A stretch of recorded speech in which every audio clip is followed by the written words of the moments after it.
Eduardo Constantini es empresario, pero también es economista. Se dedicó a las finanzas y se dedica también al mercado inmobiliario. Pero si hay algo que lo identifica es el Malva. El Malva fundó el Museo Latinoamericano, tiene las mejores obras de arte de la región. Y también la palabra Nordelta lo identifica, ¿o no? Yo creo que sí, sin duda. Esas dos, Malva y Sí. Nordelta. Hay un periodista que ya falleció hace muchos años, que era amigo mío, y me decía, vos vas a ser más conocido por Nordelta que por el Malva. Una cosa es saber que uno tuvo éxito en el mercado inmobiliario y otra es haber fundado casi una ciudad, porque es una ciudad Nordelta. Es un proyecto de 30 a 40 años. O sea, Nordelta empezó en 98-99, estamos en el 22, y yo calculo que nos faltarán 10, 15 años. Entonces, es como que tenés que tener el concepto inicial, integral, y después a través de los años lo vas perfilando. Eduardo, hay organizaciones ecologistas que plantean que toda esa área, no solamente en Nordelta, sino todo el Tigre, San Fernando, se han construido por demás y se han, lo que eran humedales, ¿no? Lo que eran sectores húmedos, y que puede haber perjudicado el ecosistema. Desde que el hombre intervino, desde el trazado de los ferrocarriles, las panamericanas, los caminos, etcétera, etcétera, eso destruyeron el humedal en su momento, digamos. Lo que se preserva como humedal es el delta, del otro lado del Luján, que nosotros no estamos. Esa es la realidad. Cuando nosotros compramos, de ninguna manera era un humedal, estaba la ruta 27, el ferrocarril.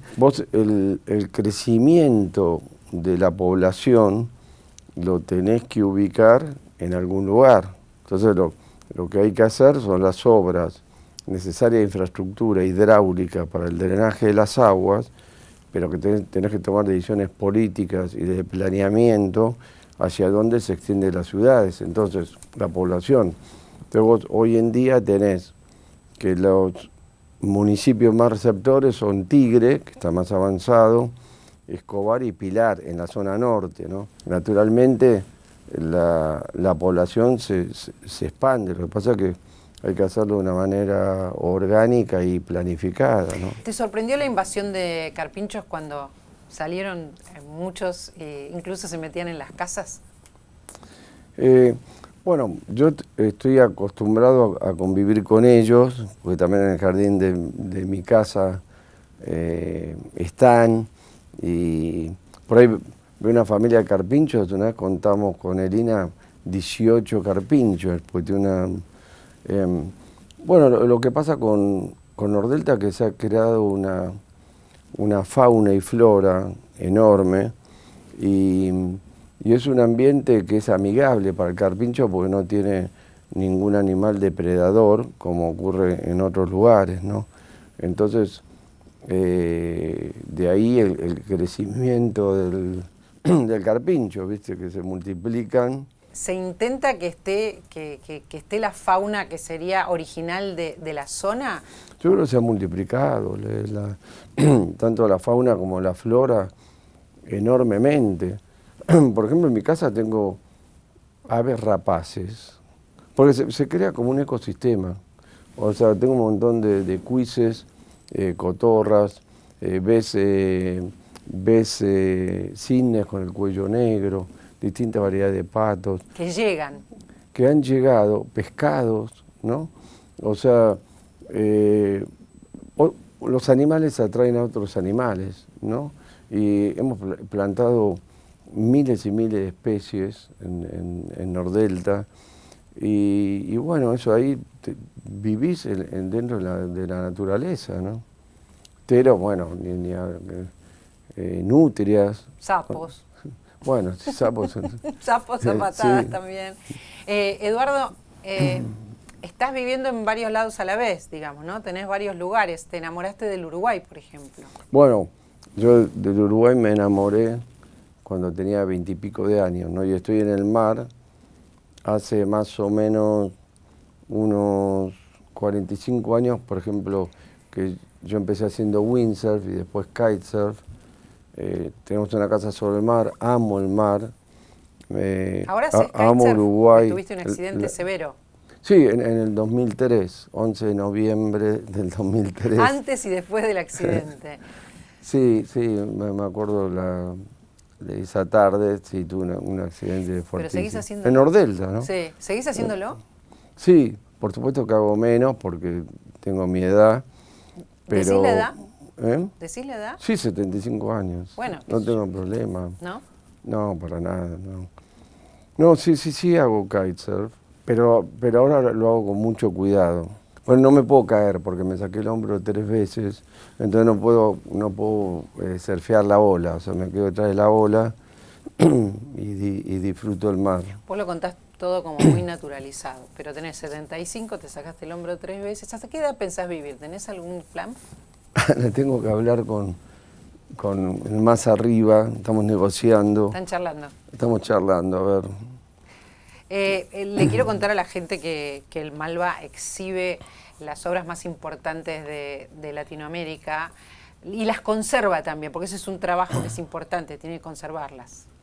Claro, las tenemos que conservar, las prestamos a otras instituciones en el exterior. Prestarlo también hace que haya más gente en el mundo que la ve, ¿no? También es otra perspectiva social. No, sin duda.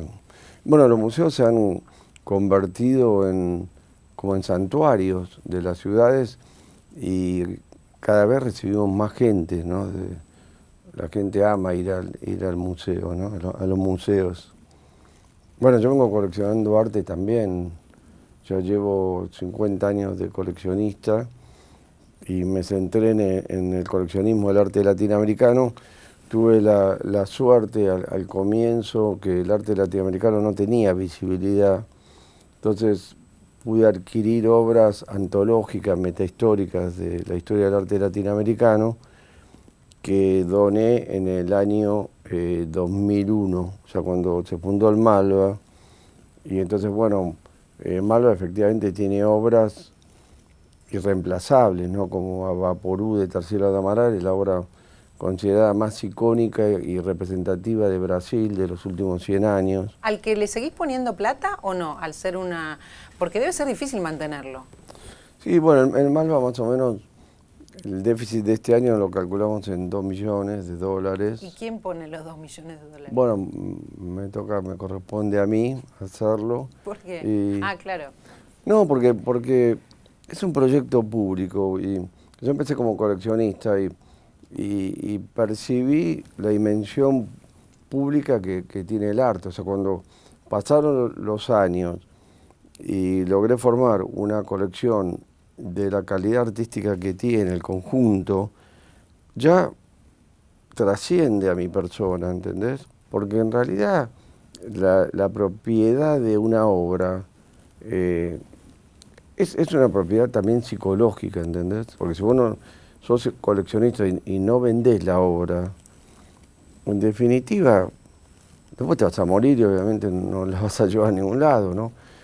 Entonces me parece que eso adquirió una dimensión muy importante. Y sí, todos los museos en el mundo pierden plata, y yo lo sabía, y entonces tomé la precaución y también me mentalicé de bancar esa financiación, ¿no? Eduardo, es difícil seguramente, y fue difícil invertir en este país, que es complejo, muy complejo. ¿Cómo lo estás viendo ahora, al país, a la Argentina, la economía, la inflación, la estabilidad o inestabilidad? Bueno, yo empecé como yo soy economista, empecé a invertir desde mis 20 años, o pensar en negocios, y yo nací, me crié en el despelote argentino, digamos. Entonces, cuando vos sos más joven, no tenés tanta conciencia de... Sí, yo siempre me preocupé, a veces me angustié, y cómo es que el país no se encara. Pero yo hoy veo a la Argentina, para serte sintético, un país desencontrado, sin rumbo, con falta de coraje. Hay una dirigencia política, una dirigencia, digamos, para llamarlo en general, incluyo a los empresarios, sindicalistas, el gobierno, la oposición, digamos, la dirigencia argentina, que vivimos muy bien, en realidad, para hacer una crítica, que pagamos en pesos pero tenemos dólares, entonces un país muy barato, digamos, para ser bien enfático, y tenemos un país donde vos tenés más o menos, bueno, el Estado quebrado, o sea, el Estado quebrado, un nivel de pobreza tremendo, donde hay una marginación terrible porque no solamente necesidades vitales, pero no acceden a la educación en lo requerido. Entonces, en el siglo XXI, con todas las transformaciones que vivimos de innovación y tecnología, es gente que estamos condenando, chicos que estamos condenando. Y después tenemos un sector privado que se pone a la defensiva porque si no se descapitaliza, que más o menos tiene 300.000 millones de dólares en el exterior o en el colchón, donde tenemos energía, tenemos cereales y tenemos un segmento de la población educada y viva, astuta, muy preparada, bien preparada, chicos, bien. Entonces, es un país que el problema es un problema político, o sea, no es que tenemos impedimentos materiales, es una situación de decisión, de coraje, de honestidad. Tenemos un sistema corrupto, claramente corrupto, un sistema republicano agredido continuamente y que no toma con valentía la responsabilidad que tiene la dirigencia para sacar realmente el país hacia adelante, ¿no? Teniendo el diagnóstico de los problemas estructurales que tenemos, porque este año estamos hablando de una inflación de 60%, y así venimos. Pero me quedé pensando que vos dijiste, yo estoy en este despelote desde que tengo 20. Pasaron 55 años desde que tenías 20 y no debe haber sido lo mismo. En realidad estamos peor. Estamos peor, hubieron distintas situaciones alocadas y terribles, pero ahora yo lo que veo es que tenemos más pobreza estructural. Creo que somos un país más pobre desde el punto de vista social en relación a hace 40 años. O sea, el nivel de educación se ha deteriorado y la marginación ha aumentado en millones y millones de personas. Entonces, desde ese punto de vista estructural, estamos peor. Y también estamos peor porque los últimos años, 15, 20 años, se ve un estado latente recesivo, ¿entendés? Una falta de confianza en el país terrible, y entonces esa dicotomía que te dije antes, el Estado quebrado, sin financiación, el mundo que no nos cree, y que los argentinos mismos depositamos nuestro dinero fuera del sistema, cuando el sistema lo necesita a gritos, digamos. Y es normal que se haga porque las normas se cambian, no hay garantías legales, constitucionales, y además encima se castiga al ahorrista, porque viste que tenés una inflación galopante, el peso no vale nada, no te retribuyen, si vos ahorrás en pesos no te pagan nada tampoco, te licúan. Entonces, para defender el patrimonio de la familia es lo más razonable tener dólares, o sea, no es...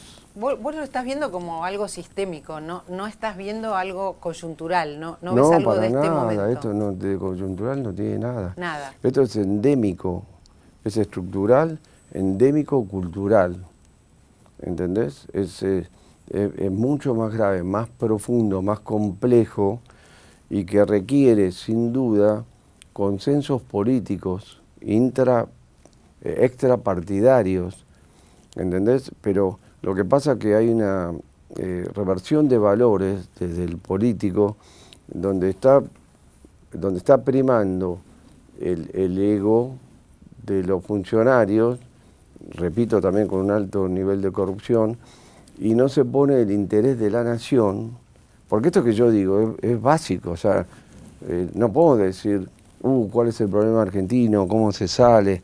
O sea, es básico que no podés tener el riesgo país que tenemos estructural, que no podemos tener la inflación estructural, la tasa de crecimiento por el piso, la inversión bajísima, nivel de pobreza enorme, como digo, la gente sin confianza en lo argentino. Entonces, la forma de romper con esto es un acuerdo que tiene que ser de todos los dirigentes en axiomas fundamentales. Después vos te podés girar, puede ser la propuesta un poco más a la derecha, un poco más a la izquierda, con determinadas graduaciones de diferenciales, pero tiene que haber cosas que son básicas, que son las que hacen que el país salga adelante en el tiempo. En el tiempo. Vos, o sea, vos describiste a la dirigencia de un modo muy gráfico, o sea, esa dirigencia no tiene esa intención, supuestamente, ¿no? Yo pienso que no. O sea, No. que en el fondo o no tiene esa intención o no tiene el coraje de... Porque acá hay, por ejemplo, pánico de poner el sector público en orden. O sea, el mismo macrismo, si se quiere, en la propuesta que hizo, era una propuesta de no dolor. O sea, vamos a resolver el desorden del Estado a través del crecimiento. Entonces, sin aumentar el tamaño del Estado, creciendo la economía, vamos a tener una mayor recaudación y vamos a poner en caja el sector público. Entonces no vamos a tener necesidad ni de emitir, ni de endeudarnos, etcétera. Lo que pasa es que no es... Bueno, este gobierno, ¿cómo fue? Fue directamente, vamos a aumentar también, vamos a aumentar la producción, la inflación no importa, no vamos a seguir el camino liberal, que es ajustar, y entonces te cae la recaudación, te aumenta el déficit, la gente está desocupada, entonces el mal es peor. Son dos posiciones, ninguno de los dos hace el ajuste, que es una mala palabra, digamos, ordena el Estado, o digamos, no gasta más de lo que recauda, porque tiene miedo del costo político de hacer eso. Por eso digo que tiene que haber un consenso global de ordenar el Estado. ¿Pero vos ves algún líder posible o algún dirigente con esa ambición, con ese interés? Yo creo que hay gente que es más moderada, que está buscando consensos por fuera de su coalición, llamémosle Juntos por el Cambio. Yo creo que en la cabeza de algunas personas está tender puentes dentro del frente de todos, en la parte moderada, para tener acuerdos básicos, para eventualmente recorrer este camino. Bueno, se hizo en el acuerdo con el fondo, ¿no? Salió gracias a un puente. Sí, exactamente. Bueno, eso es positivo, digamos. Eso es positivo. Lo que pasa es que el acuerdo con el fondo, eso tendrían que hacer para solucionar los problemas de la Argentina, los problemas estructurales que mencioné antes. El acuerdo con el fondo no soluciona ningún problema estructural. Pero este tipo de puentes, digo, ¿no? Claro, exactamente. Ese tipo de puente para avalar un programa profundo de transformación que tiene que incluir todo, o sea, lo económico, pero también lo institucional, lo republicano, lo social. Tiene que haber un acuerdo que fije las bases para tener un rumbo cierto, ¿entendés? Si no, no llegás a ningún lado. Un país requiere normas y respeto durante largos años, décadas. Es un camino de la disciplina, del esfuerzo, de la paciencia. Parecía que estamos lejos, ¿no? Totalmente lejos. Estamos en el diario del día, de la semana. ¿Qué sentiste cuando el gobierno no condenó la invasión a Ucrania? Me parece nefasto, o sea, nuevamente con una cobardía, y tal vez también un determinismo ideológico, que también la definición ideológica del gobierno es es totalmente incoherente, porque la coalición es como que tuviera dos ideologías diferentes, es como el camaleón, que se viste de colores según la ocasión, que por ahí habla a una tribuna y una cosa, habla a la otra. Nuevamente, es muy confuso, ¿no? ¿Cómo es tu vida hoy? ¿Vivís con tu mujer en Uruguay, en Argentina? ¿Viajás por el mundo? ¿Cuáles son los proyectos que tienen juntos, más allá de tu trabajo?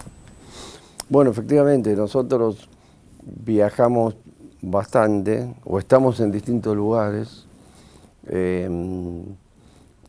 Bueno, el proyecto que tenemos juntos, siempre decimos, bueno, la pareja es la prioridad, ¿no? ¿Y por qué te reís? Porque pienso en ella, pero que divina. Nosotros somos muy compañeros, estamos muy juntos, nos apoyamos mutuamente, los dos queremos que el otro crezca, nos ayudamos en ese sentido y acomodamos nuestra agenda también a los proyectos que tenemos cada uno. El proyecto juntos es que cada uno pueda apoyar al otro en su propio proyecto. No, y convivir. El proyecto juntos es que somos una familia, ¿entendés? Bueno, son una familia. ¿Quiénes componen la familia? Porque ustedes no tienen hijos. Por ahora tenemos, estamos nosotros dos, está Gino. ¿Quién es Gino? Gino es el perro, Es el perro, claro. No hay un tercero, por No. suerte. Bueno, están nombre todos de los persona. perros. Lina cuida de todos los perros divinamente. Tenemos varios perros. Y después, bueno, sí, tenemos el deseo que la familia crezca, si esa es la pregunta. Sí. Pregunté qué proyectos tenían juntos, no sabía que querían Un tener proyecto hijos. de vida, ¿no? De acompañarnos, de acompañarnos por siempre. Pero te gustaría... Nosotros nos decimos, por siempre y para siempre vos y yo. Brindamos toda la noche, por siempre y para siempre vos y yo. ¿Entendés? Estás muy enamorado. Bueno, sí, obvio. Eduardo, cuando decís que crezca la familia, pensaste solito en tener más hijos. Tenés hijos y tenés nietos grandes. Tengo 3 bisnietos. 3 bisnietos. Te voy a empezar al revés, ¿no? Tengo 3 bisnietos y creo, porque tipo 22 nietos. Tenés que contarlos. Sí, porque por ahí nacen, ¿viste? Tengo hijos de distintas edades, ¿entendés? Claro. Tengo 2 hijos que todavía no se casaron, ¿no? ¿Y te imaginás con otro bebé? ¿Teniendo bisnietos? Sí. Yo sí. Amo a los bebés, sí. Sé bañar, cambiar, bueno, lo sé cambiar, pero... Pero digo porque hay determinado momento en que uno, no sé, es difícil imaginarse con hijos, ¿no? Siendo grande. pero yo creo que los hijos sería como un milagro, ¿no? Obviamente sería vivirlo de otra manera, ¿no? Porque yo con mis hijos era mucho más joven, ¿no? Pero yo creo que sí, que todo vale todo, ¿no? Que, son experiencias nuevas, que es un regalo de la vida, ¿no? Si se produjera. ¿Vos sos un alma joven en cuerpo de 75 o Elina es un alma vieja en un cuerpo de 30 y pico? De 32. Estaba empezando las primeras arrugas, dice ella. Yo no las veo, pero... sí, ella dice eso, ¿no? Pero... ¿Qué dice? No sé. Elina dice eso, que... ¿Que ella es un alma vieja en un cuerpo claro, joven? Sí, y yo soy un pendex viejo, digamos. Bueno, no utiliza esa palabra, pero dice que yo soy joven en un... Bueno, no sé si joven, pero me gusta tener un espíritu constructivo, vivaz. Yo creo que la vida es un don y que uno tiene que permitirse, ¿no? y disfrutar y hacer cosas.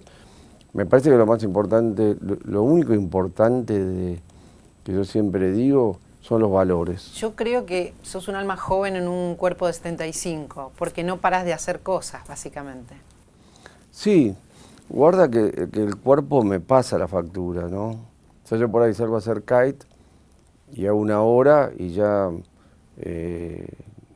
mejor salgo porque después voy a estar recansado. Y mis ganas es de jugar al golf, me gusta nadar en el mar abierto, con olas. Es muy loco porque me estás nombrando deportes y yo creo que la juventud no está en deportes, sino en otro tipo de proyectos. Bueno, en emprender cosas, claro. Ciudades. Yo creo que la vida, en definitiva, es como una retrospectiva de un artista, ¿entendés? Vos cuando vas y visitas un museo y ves la retrospectiva de un artista, el artista habla por sus obras y vos ves si se sostiene o no, ¿entendés? Por ejemplo, Malva. Para mí Malva tiene que ser una institución que cuando yo muera se sustente a sí mismo. Entonces, para eso tenés que trabajar mucho en el board, la presidencia, dejarle un endowment. Los museos por ahí, cuando desaparece el fundador, por ahí se pasan 15, 20 años en convertirse en lo que se llama en Estados Unidos un museo público, o sea que la comunidad y la comunidad que tiene la plata se apropia y tiene un mecanismo de gobernanza, como el Museo de Arte Moderno de Nueva York. O sea, Nordelta, nosotros lo pensamos de una manera, que en definitiva después se queda la Asociación Vecinal Nordelta con la administración de Nordelta y nosotros después no vamos a tener nada que ver cuando terminemos lo que nos queda, ¿entendés? Bueno, es como con los hijos, ¿no? Los hijos después mismo. Tienen que ser independientes. Claro, queda la unión afectiva, pero los hijos pues se independizan, ¿entendés? Y entonces, bueno, yo lo veo de esa manera, la construcción de lo que se trata la vida, ¿entendés? Entonces, pero me gusta la creatividad. Tengo 1000 limitaciones, ¿entendés? Pero trato de conjugar, sumate, lo urbanístico, la pieza arquitectónica, los requerimientos de la tecnología, los proyectos de arte o de la estética. Y que lo ideal sería que te sobreviva, ¿no? Que siga. Claro, por supuesto, entonces que te sobreviva. Y ahí yo siempre dije, tenés que tener una batalla interna entre la inteligencia y el ego. O sea, yo cuando se me ocurrió el Malva, yo le había puesto Museo Costantini y viajé a Nueva York y hablé con Glenn Lowry, que es todavía el director del Museo de Arte Moderno, el MoMA, y yo todo orgulloso le dije que iba a hacer un Museo Costantini en Buenos Aires, y él me recomendó firmemente que no le pusiese mi apellido, ¿entendés? Que le pusiera un nombre genérico porque después iba a ser mucho más difícil que la sociedad se apropie de la institución, ¿entendés? Entonces puse Malva, colección Costantini, ¿viste? Y después le saqué colección Costantini, quedó Fundación Costantini. Y después la misma gente del Malva me sacó Fundación Costantini y puso Fundación Malva. Y entonces hoy en Malva, Fundación Malva, el presidente es Teresa Lanari Bulgeroni, o sea que no soy yo, y son desprendimientos, pero que es para... Porque si vos sos un museo y te morís y el museo a los 2 meses se cierra porque no tiene plata, es un quilombo terrible, y entonces es un fracaso, ¿entendés? Para la posteridad. Eduardo Constantini, muchas gracias por esta conversación. Gracias a vos. Muchas gracias.